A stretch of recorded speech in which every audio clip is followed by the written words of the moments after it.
The line of Wikileaks is that whatever happens has to be done with transparency. Well, we're interested in transparency in regard to Wikileaks. I guess that's the line that we have here, and indeed everything else. Let's look a little bit at Assange as a person. Notice this strange emotional complex that he seems to have. Again, bloodless, emotionless, frozen in many ways. What's his background? Well, according to the New York Times, Wikipedia, others, he lived the life of a nomad even before he became a computer hacker in the 1990s. He grew up with parents who were part of a touring theater company. Sounds a little bit like Molière, but always moving around, attending 37 schools during the time that he was growing up. And in particular, his mother, Assange's mother, had a second husband who was some kind of a dangerous brute.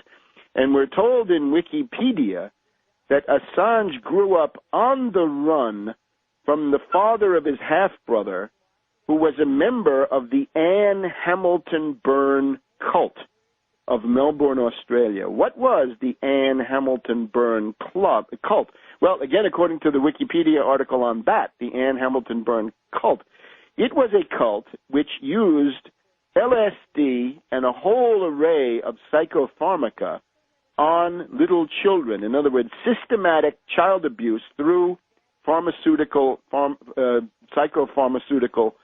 means. Children were administered LSD and other psychopharmaca. They were then left alone in a dark room. I think the emotional complexion that you see with Assange might be coherent with somebody who got LSD at an early age and was left alone in a dark room. Who knows? He should speak up on this issue if he wants to be transparent. Let's have some transparency if that's the goal in life, right? I think the goals are actually, there are other goals that might be more important than transparency. But in his case, he says it, so you want to live by it. He is a picaresque agent in that sense, constantly moving through the landscape. My question to him again, who pays you? He is the co-author, the researcher of something called Underground Tales of Hacking, that is Obsession and Madness. Now, interestingly, you can get that on the internet. I don't recommend it. I've started to look at it. It's called Underground Tales of Hacking, Obsession, and Madness. 400 to 500 page book, published in Australia in 1997, translated interestingly into Russian and into Chinese. But you can read it in the original English. In this, he appears in the guise of a character called Mendax. Mendax, just a Latin word meaning a liar.